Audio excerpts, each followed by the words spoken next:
యేసుక్రీస్తు శ్రేష్టమైన ఉన్నతమైన నామంలో అందరికీ వందనాలండి. దేవాతి దేవుని మహాకృపను బట్టి ప్రతి ఒక్కరికి నా ప్రత్యేకమైన వందనాలు తెలియజేస్తూ ఉన్నాను. ఈ వాక్యాన్ని అనేక మందికి షేర్ చేయమని అడుగుచున్నానండి. దేవాతి దేవుడు ఈ దినాన్న మనతో మాట్లాడుచున్న అంశం ఏంటంటే, దేవుడు అందరికీ మేలు చేస్తాడా అనే అంశం ద్వారా ఆయన ఈ దినాన్న మనతో మాట్లాడుచున్నారు. అయితే కీర్తన గ్రంథము 125వ సంకీర్తన 4వ చరణము, యెహోవా మంచి వారికి మేలు చేయును, యథార్థ హృదయులకు మేలు చేయును. దేవుడి పరిశుద్ధ వాక్యము దీవించునుగాక. ఆమెన్. ప్రార్థన. మహోన్నతుడ, మహిమగల రాజా, సర్వోన్నతుడ, సర్వాధికారి, నీ కృపగల నామంలో లెక్కించలేని స్తుతి స్తోత్రములు చెల్లిస్తున్నా. నువ్వు మేలు ఎవరికి చేస్తావో నాయన ఈ దినాన్ని మేము తెలుసుకుని నాయన ప్రభువా మా జీవితాల్ని మా బ్రతుకుల్ని సరి చేసుకోవడానికి కృప చూపించండి నాయన. మేలు చేయవాడు నీవే, కృప చూపించేవాడు నీవే, రక్షించే దేవుడు నీవే. ఎన్నో తండ్రి స్తోత్రాలు. మీరు సూటిగా తేటగా మాతో మాట్లాడండి నాయన. నీ కృప చూపించమని నాయన చిన్న ప్రార్థన సన్నిధానం చేర్చుకోమని నజరేయుసు నామములో అడుగుచున్నాం తండ్రి. ఆమేన్. మరి దేవాతి దేవుడు అందరికీ మేలు చేస్తాడా అని ఆలోచించినట్లయితే, మరి ఇక్కడ కీర్తన గ్రంథంలో 4వ చరణంలో చూసినట్లయితే యెహోవా మంచి వారికి మేలు చేస్తాడని ఇక్కడ రాయబడి ఉంది. అంత మాత్రమే కాకుండా ఎవరైతే యథార్థ హృదయాన్ని కలిగి ఉంటారో వాళ్ళకి దేవుడు మేలు చేస్తాడని వాక్యం సెలవిస్తుంది. అంటే మరి మనం పాపంతోనూ శాపంతోనూ నిండిపోయి మన ఇష్టానుసారంగా మనం జీవించుచున్నప్పుడు మన జీవితంలో మేలు అనేది జరగదండి. ఆ యొక్క నడవడిక దేనికి నడిపిస్తుందంటే నాశనానికి నడిపిస్తుంది. ఎప్పుడైతే దేవుని తెలుసుకుని మన మంచి మార్గంలో నడుస్తామో అప్పుడు దేవుడు మన పట్ల అనేకమైన మేలు చేస్తూ ఉంటాడు. అంతేకాని మనము లోకంలో తిరుగుతూ లోకంతో స్నేహం చేస్తూ మరి దేవుడు నాకు అది చేయలేదు, ఇది చేయలేదు, నా పట్ల ఏ మేలు చేయలేదు దేవుడు అని మనం అనేక సందర్భాల్లో అంటూ ఉంటాం. మరి అలాగూ అనే అర్హత మనకుందా లేదా అనేది మనము ఒకసారి పరిశీలన చేసుకోవాలండి. ఎందుకంటే దేవుడు మంచి వారికి మేలు చేస్తాడు. మరి మన హృదయం ఎలా ఉండాలంటే అండి, యథార్థతను కలిగి ఉండాలంట.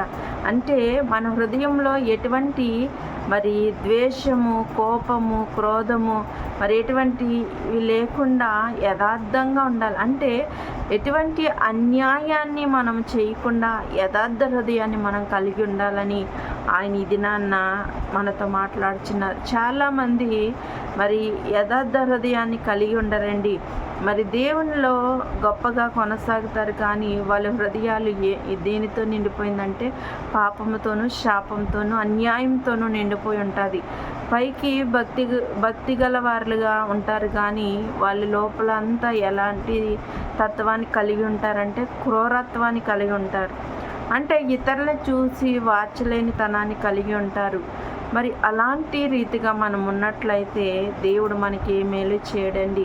మనం అనుకోవచ్చు, నేను దేవునికి ఇవ్వాల్సినవి ఇస్తున్నాను, మరి దేవుని సన్నిధానంలో నేను ఒక పాత్రగా ఉన్నాను, దేవుని సన్నిధానంలో వాక్యం చెప్తున్నాను, దేవుని సన్నిధానంలో పరిచర్య చేస్తున్నాను, దేవుని మందిరాన్ని తుడుస్తున్నాను, లేకపోతే దేవుని మందిరంలో మరి ఏవైనా అవసరమై నేను చేస్తున్నానని నీవు అనుకుని మరి నీ హృదయంతో యథార్థత లేకుండా లేకపోతే మంచితనం లేకుండా నువ్వు ఇవన్నీ చేసినా కూడా అవన్నీ ఎలాంటివి అంటండి, వ్యర్థమని దేవుని వాక్యం సెలవిస్తుంది.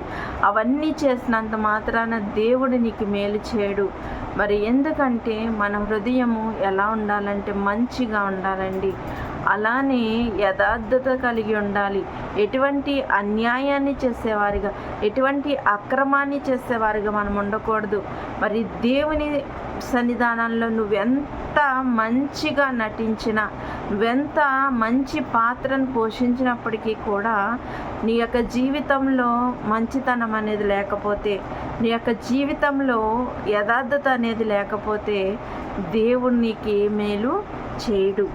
అందుకనే దేవుని వాక్యం సెలవిస్తుంది కదా, మరి దేవుడు మనకి మేలు చేయడానికే చూస్తాడు. ఆ మేలుని మనం పొందుకునే అర్హతను లేకుండా జీవిస్తున్నామని ఆయన ఈ దినాన్న మనతో మాట్లాడుచున్నారు.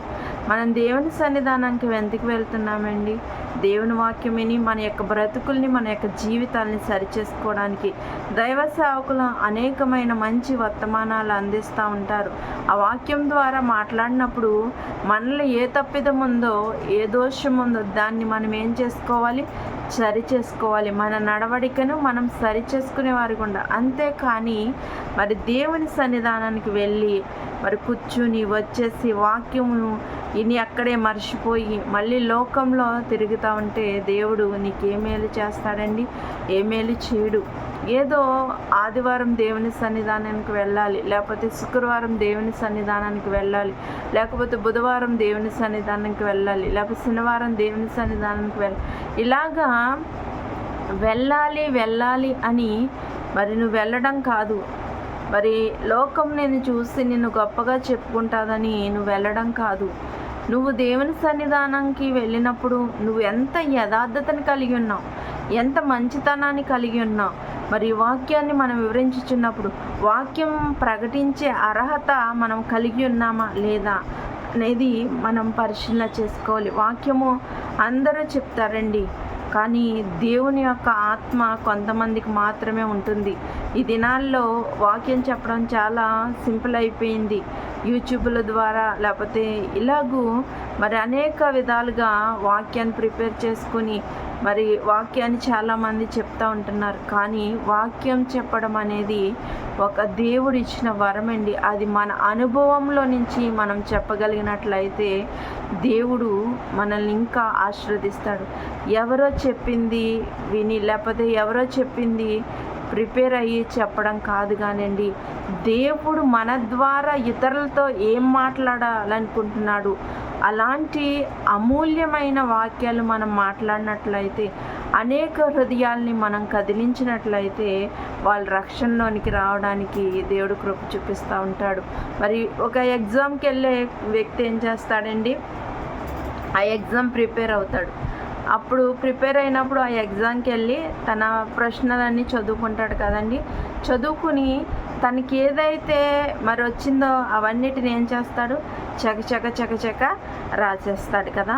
అలానే ఒక మాస్టర్ ఉన్నారు. ఆ యొక్క మాస్టర్ ఏం చేయాలి? మరి స్కూల్లో పాఠాలు చెప్పాలి. ఆ పాఠం చెప్పాలంటే మరి ఆ యొక్క సార్ ఏం చేస్తారు? ముందుగా మరి ప్రిపేర్ అయ్యి వచ్చి చెప్తూ ఉంటారు. అలానే మరి అలాగ ప్రిపేర్ అయ్యి చెప్తారు. మరి చెప్పినప్పుడు వాళ్ళకి అర్థమైన రీతిగా మరి చెప్పగలుగుతారు కదండి. మనం ఏం చేయాలంటే దేవుని వాక్యాన్ని మనము సొంతంగా మరి ఆలోచన కలిగి ఉండాలి. అంతేకాని ఎవరో చెప్పింది మరి పట్టి ఏదో చూసి వచ్చి చెప్పడం కాదు. కానీ దేవుడు ఒక వాక్యాన్ని, ఒక అంశాన్ని తీసుకున్నప్పుడు మన ద్వారా ఏం మాట్లాడుతున్నాడు, మనం ఏం నేర్చుకోవాలి, మన ద్వారా మనం మాట్లాడే మాటల ద్వారా ఇతరులు ఏటిని నేర్చుకోవాలనేది మనము ఆలోచించాలండి. కాబట్టి దేవుడి దినాన్న మనతో మాట్లాడుచున్నారు.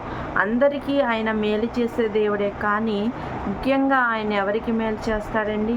ఎవరైతే ఆయన యందు రక్షింపబడతారో, ఆయన యందు విమోచింపబడతారో, ఆయన యందు మంచితనాన్ని కలిగి ఉంటారో, ఎవరైతే యథార్థ హృదయాన్ని కలిగి ఉంటారో వాళ్ళకి మాత్రమే దేవుడు మేలు చేస్తాడు. ఒకవేళ చాలామంది దేవుడు నాకేమీ చేస్తలేదు, నా జీవితంలో నాకేం మేలు చేయట్లేదని చాలామంది అంటూ ఉంటారు. మరి నువ్వు దేవుళ్ళలో ఎంతవరకు కరెక్ట్గా జీవిస్తున్నావు? నిజంగా దేవుని మీద ఆధారపడి ఉన్నావా? దేవుణ్ణి అనుసరించి మరి ఇంకెవ్వరి దగ్గరికి వెళ్ళకుండా దేనిని నువ్వు ఆశించకుండా జీవించావా? నిజముగా అలాగూ నువ్వు ప్రార్థనా జీవితాన్ని కలిగి ఇతరులు ఏ యొద్దకి వెళ్ళకుండా నువ్వు ఆయన మీదే ఆధారపడినప్పుడు ఆయన నీకు మేలు చేస్తాడు. చాలామంది గర్భఫలం లేకుండా ఉన్నారు. తప్పకుండా దేవుడు గర్భఫలాలు ఇస్తాడండి. మీరేం చేయాలంటే ఆయన మీద ఆధారపడాలి, ఆయన్ని నమ్ముకోవాలి. ఆయన్ని నమ్ముకుని ఆయన మీద ఆధారపడిన తర్వాత నువ్వే హాస్పిటల్కైనా వెళ్ళి చూపించుకోండి. మరి దేవుడు ప్రతి అవసరతను తీరుస్తాడు. మరి ప్రతి అక్కర తీర్చే దేవుడు, మేలు చేసే దేవుడు అండి. అప్పుడు మీకు ఏదైతే ప్రాబ్లం ఉందో దాన్ని సరిచేసి దేవుడు గర్భఫలం అనేది మీకు అనుగ్రహిస్తాడు. మనం ఫస్ట్ ఎవరి మీద ఆధారపడాలంటే దేవుని మీద ఆధారపడాలి. దేవుని మీద ఆధారపడకుండా ఒక డాక్టర్ దగ్గరికి వెళ్ళిన వ్యర్థం. ఎందుకంటే ఒక వ్యక్తి మీద మనం ఆధారపడకూడదండి. మనం దేవుని మీద ఆధారపడినప్పుడు ఒక డాక్టర్ అయినా, ఒక నర్స్ అయినా, లేకపోతే మరి ఎవరైనా కానివ్వండి, ఒక మాస్టర్ అయినా, ఎవరైనా కానివ్వండి, వాళ్ళందరికీ జ్ఞానాన్ని ఇచ్చి నడిపించుచున్నది ఎవరండి? దేవుడు. మనం దేవుని మీద ఆధారపడి మరి మనం ప్రయత్నించినప్పుడు మనం ఎక్కడికి వెళ్ళినప్పటికీ కూడా దాంట్లో మనకి ఏం చేస్తాడు? దేవుడు మేలు చేస్తాడు. అప్పుడు ఆ డాక్టర్లో మరి దేవుడు ఉండి మన పట్ల మేలు చేస్తాడు. మరి ఆ జ్ఞానాన్ని ఇచ్చింది ఎవరండి? దేవుడే కదండి. ఈరోజు మనం సజీవంగా బ్రతికి ఉన్నామంటే ఆయన ఉచితమైన కృపే. ప్రతిదినం ఆయనకి మనం ఎంతగానో కృతజ్ఞతాస్తుతులు చెల్లించాలి. ఎందుకు? దేవా, ఈ దినాన్న నాకు ఇచ్చి ఉన్నావు, మరి అందుని బట్టి నీకు ఎంతగానో కృతజ్ఞతాస్తుతులు చెల్లిస్తున్నాను. నాకు మంచి ఆరోగ్యం ఇచ్చావయ్యా, నేను నడవగలుగుతున్నాను. ఈ దినాన్ని చూడలేక అనేక మంది మరణిస్తున్నా, అయినప్పటికీ నన్ను సజీవంగా ఉంచావు దేవా, నేను స్తుతిస్తున్నానని ఆయనకి మనం కృతజ్ఞతాస్తుతులు చెల్లించుకునేవారు ఉండాలి. ఆయనకి రుణపడేవారు ఉండాలి. కానీ మనము మన ఇష్టానుసారంగా జీవిస్తాం కదండి. మనము ఇలా బ్రతికి ఉన్నామంటే దేవుని కృప అది మర్చిపోతాము, నడుస్తున్నామంటే దేవుని కృప మర్చిపోతాము, మరి మనము సజీవంగా ఉన్న దేవుని కృప మర్చిపోతాము. మన ఇష్టానుసారంగా మన బలము చేత, మన శక్తి చేత మనం ఏదో బ్రతికేస్తున్నామని మనం అనుకుంటాం. కానీ మనము ఏమీ చేయలేమండి. దేవుని యొక్క కనికరము, దేవుని యొక్క కృప లేకపోతే ఈ దినాన్ని నువ్వు బ్రతికి ఉండలేవు, మరి సజీవంగా జీవించలేవు. మనం జీవిస్తున్నామంటే దేవుని కృప. కాబట్టి దేవుడు మనకి మేలు చేయాలని మనం ఆశపడినట్లయితే మనము ఆయన అడుగుజాడల్లో నడవాలి, ఆయన మార్గంలో నడవాలి. మనం చెడుతనం విడిచిపెట్టేవారుగా ఉండాలి, తప్పుడు మార్గాన్ని విడిచిపెట్టేవారుగా ఉండాలి, అన్యాయాన్ని విడిచిపెట్టేవారుగా ఉండాలి. ఎప్పుడైతే వాటన్నిటిని విడిచిపెట్టి మనము మంచివారిగా జీవించి యథార్థ హృదయాన్ని కలిగి ఉంటాం, అప్పుడు దేవుడు మన పట్ల అనేక అద్భుతాలు చేస్తాడు. అటు రీతిగా జీవించడానికి పరిశుద్ధాత్ముడి యొక్క వాక్యము ప్రతి ఒక్కరి జీవితాల్లో ఫలింపచేయునుగాక. ఆమేన్. అందరికీ వందనాలు. ప్రార్థన. మహోన్నతుడా, మహిమగల రాజా, నీకు వందనాలు. ఈ దినాన్ని మీరు మాట్లాడిన లేఖనాన్ని బట్టి వందనాలు ప్రభా. నువ్వు మేలు చేసే దేవుడు తండ్రి. నాయన, ఎవరికి మేలు చేస్తావంటే నీ యందు నాయన ఎవరైతే యథార్థ హృదయాన్ని కలిగి ఉంటారో వాళ్ళకి మేలు చేస్తానంటున్నా. నీ యందు మంచితనాన్ని కలిగి ఉండే వారికి మేలు చేస్తానంటున్నా. అవును ప్రభా, ఈ లోకంలో మంచితనం అనేది లేకుండా పోయింది ప్రభా. ఈ లోకంలో యథార్థత అనేది లేకుండా పోయింది ప్రభా. ఎక్కడ చూసినా అన్యాయము తండ్రి నాయనా ప్రభా. అలాంటి పరిస్థితుల్లో ఈ లోకం ఉంటుండగా తండ్రి ప్రతి పరిస్థితిని మార్చి తండ్రి నాయన మంచి జీవితం జీవించేవారుగా తండ్రి నాయన యథార్థ హృదయాన్ని కలిగి ఉండేవారు ఉండడానికి కృప చూపించమని ఇక చిన్న ప్రార్థిస్తాన్ని దాన్ని చేర్చుకోమని నజరేయుని యేసు నామములో అడుగుచున్నాను తండ్రి. ఆమేన్. అందరికీ వందనాలు.